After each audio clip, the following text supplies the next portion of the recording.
తెలంగాణ రాష్ట్రం ఏర్పడిన తర్వాత ఈరోజు చిన్నపిల్లని అడిగినా నీటికి పల్లం ఎట్లా తెలుసో అట్లాగే రైతులకు ఎవరేం చేసిండ్రు నిజం యావత్ తెలంగాణకు చిన్నపిల్లల నుంచి మొదలు పెడితే పండు ముసలి వాళ్ళ దాకా అందరికీ తెలుసు. తెలంగాణలో రైతు రాజ్యం ఎవరు తీసుకొచ్చారో, తెలంగాణను ధాన్యం ఉత్పత్తిలో భారతదేశంలోనే పంజాబ్ను హర్యానాను తలదన్ని నెంబర్ 1 ఎవరు చేసినరో తెలంగాణ ప్రజలకు తెలుసు. వ్యవసాయాన్ని పండుగగా చేసి మరి 10 ఏళ్ల పాటు అద్భుతంగా వ్యవసాయాన్ని ఫార్మర్ ఫస్ట్ అనే నినాదంతో చివరికి జాతీయ పార్టీగా అవతరించిన అబ్ కీ బార్ కిసాన్ సర్కార్ అనే నినాదంతో రైతు కేంద్ర బిందువుగా ప్రభుత్వాన్ని ఎవరు నడిపినో అందరికీ తెలుసు. తెలంగాణలో ఏ పంటను అడిగినా, ఏ పైరుని అడిగినా, ఏ రైతుని అడిగినా, ఆ రైతు పక్కనే ఉండే ఎద్దుని అడిగినా స్పష్టంగా చెప్తుంది వ్యవసాయాన్ని పండుగగా చేసింది ఎవరు అంటే.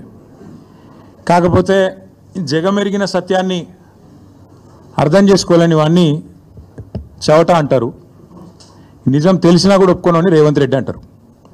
అట్లా అయిపోయింది వాళ్ళ పరిస్థితి. అన్నీ తెలుసు, తెలియదని కాదు, తెలివి తక్కువ అని కాదు, లేదా అర్థం కాదని కాదు, తెలిసి తెలియనట్టు కనబడేదాన్ని చూస్తూ చూడనట్టు నటించేవాడిని రేవంత్ రెడ్డి అనక తప్పదు. నిజానికి చెప్పాలంటే ఇందులో చర్చించుకోవడానికి కానీ ఛాలెంజ్లు విసురుకోవడానికి కానీ పెద్దగా ఏం లేదు. కానీ ముఖ్యమంత్రి గారు ముచ్చట పడుతున్నారు. నిన్న రంకెలు వేసినారు. రొటీన్గా ఆయన పాపం సభ పెట్టినాడు అంటే 4 బూతులు, 5 ఛాలెంజ్లు, 6 తొడలుగొట్టే డైలాగులు, 2 గుడ్డలు ఊడదీస్తా అని 2 మళ్ళీ భాషణాలు, వాగ్భూషణాలు. ఈ టైప్లో షరామామూలుగా గత 18 నెలలుగా టైంపాస్ కార్యక్రమం ఏదైతే నడుస్తుందో ముఖ్యమంత్రి ముచ్చట పడుతుండు. కాబట్టి ఇప్పుడైనా ఎప్పుడైనా ఎక్కడైనా మేము రెడీ చర్చకు. నేను ముఖ్యమంత్రి గారు పేరు తీసుకొని మరీ పిలిచిండు. కేసీఆర్ వస్తాడా, కేటీఆర్ వస్తాడా, రండి అన్నాడు. నీకు కేసీఆర్ అంత లేదు కానీ మేము చాలు నీకు, వస్తాం, మీరు ఎక్కడ పెడతారో పెట్టండి, వస్తాం. కాకపోతే మేమంటే ఎప్పటికప్పుడు రెడీగా ఉంటాం. ఎందుకంటే ఇలా 10 ఏళ్ళు మునిగి తేలిన వాళ్ళం కాబట్టి మేము ఎప్పుడు రెడీ. కాకపోతే మీకు కొద్దిగా ప్రిపరేషన్ టైం కావాలి, మాకు తెలుసు. ఎందుకంటే మీ మంత్రులు గతంలో కూడా మేము శాసనసభలో మీరు ప్రతిపక్షంలో ఉన్నప్పుడు కూడా చర్చ పెడతామంటే మేము ప్రిపేర్ అయ్యి రాలేదండి అంటారు. ముఖ్యమంత్రి గారు అయితే ఆయనకు తెలుసు, మీకు పాపం బూతులు తిట్టడమేమో ఈజీ, చాలా ఈజీ కదా. బూతులు మాట్లాడడము, డైలాగులు కొట్టడం, గుడ్డలు ఉడదీస్తా అనడము, గుడ్డలు ఉడదీస్తేనే ఇందిరమ్మ గొప్పతనం తెలుస్తుంది అనడము, ఇవన్నీ చాలా ఈజీ. కానీ ముఖ్యమంత్రి గారికి నేను ఎందుకు 72 గంటలు టైం అంటున్నా అంటే, మళ్ళీ మీరు అక్కడికి చర్చకు వచ్చి బేసిన్లు బెండకాయలు అని చెప్పి ఆయనతో ఉన్న పరువు తీసుకుంటే తెలంగాణ ముఖ్యమంత్రి పరువు పోతుంది. ఇప్పటికే మీరు ఎంత సిగ్గుమాలిన వ్యక్తో ఇప్పటికే అందరికి అర్థమైపోయింది. ఎవడన్నా అడుగుతాడండి ముఖ్యమంత్రి, దేవాదుల గోదావరి బేసిన్లు ఉన్నదా అని అడిగే పరిస్థితి ముఖ్యమంత్రిది. బేసిన్ తెలియదు, బెండకాయ తెలియదు. దాంతోపాటు ఇంకా దరిద్రం ఏంటంటే నల్లమల పులి అని చెప్పుకుంటాడు. నల్లమల తెలంగాణలోనే ఉంది కదా అని అడుగుతాడు మీటింగ్లో. అంటే ఇంత నికృష్టమైన వ్యక్తి కాబట్టే కొద్దిగా ప్రిపేర్ అయ్యేందుకు టైం వారికి 72 గంటల సమయం ఇస్తా ఉన్నాం. లేదు ముఖ్యమంత్రి గారు కనుక ముచ్చటపడి లేలే మా సొంత ఊరికే రండి కొండారెడ్డిపల్లి కంటే అక్కడికైనా వస్తాం, లేదు మా సొంత నియోజకవర్గం కొడంగల్లో పెడతా నేను అంటే నీ ఇష్టం, అక్కడైనా పెట్టు.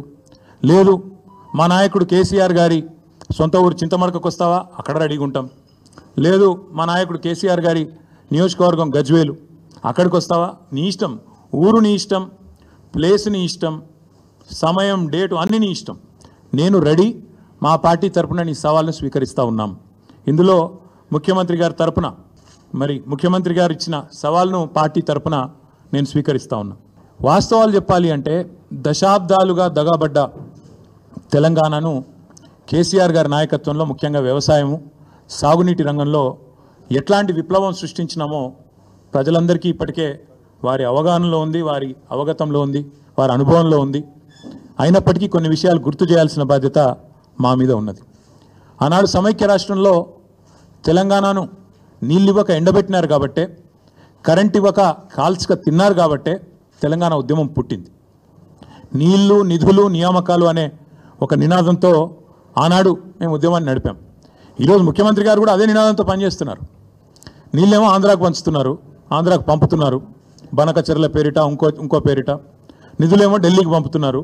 ఇక నియామకాలు మీకు తెలుసు, ఆయన అనుయాయులకు, ఆయన తొత్తులకు కొంతమందికి నియామకాలు మాత్రం ఇచ్చుకొని బ్రహ్మాండంగా వాళ్ళతో తెల్లారలేస్తే మమ్మల్ని తిట్టించే కార్యక్రమం మాత్రం చేస్తూ ఉన్నాడు. వాస్తవం ఏంటి అంటే స్వతంత్ర భారతదేశ చరిత్రలో 78 ఏండ్ల భారతదేశ స్వాతంత్రానంతరం ఏ ప్రభుత్వము కూడా కేసీఆర్ గారి ప్రభుత్వం చేసినంతగా రైతులకు ఎన్నడూ సాహసోపేతమైన కార్యక్రమాలు తీసుకోలేదు అనేది అక్షర సత్యం. రైతు బంధు అనే ఒక విప్లవాత్మకమైన పథకం, ఇది ఇక్కడ అక్కడ కాదు. మొన్న నేను ఆక్స్ఫర్డ్ యూనివర్సిటీకి పోయినా, అక్కడ నేను చెప్తుంటే వాళ్ళే పరిశాన్ అవుతున్నారు. దాదాపు $9 బిలియన్ 70 లక్షల మంది రైతుల ఖాతాల్లో 11 విడతలుగా వేసినాము. Direct benefit transfer farm input programme called Rythu Bandhu అని చెప్తుంటే ఆక్స్ఫర్డ్లోని అధ్యాపకులు, ఆక్స్ఫర్డ్లోని అక్కడి విద్యార్థులు కూడా ఇది నిజమేనా అన్నట్టు అబ్బురపడి చూస్తూ ఉన్నారు. తెలంగాణ నేల మీద రైతు రాజ్యం తెచ్చిందే కేసీఆర్ గారు. భారతదేశంలోనే మొట్టమొదటిసారిగా అన్ని రంగాలకు 24 గంటల ఉచిత విద్యుత్తు, 24 గంటల విద్యుత్తు, అందులో ఉచిత విద్యుత్తు రైతులకు ఇచ్చిన మొట్టమొదటి రాష్ట్రం తెలంగాణ, మొట్టమొదటి ముఖ్యమంత్రి భారతదేశ స్వాతంత్రానంతరం కేసీఆర్ గారు మాత్రమే.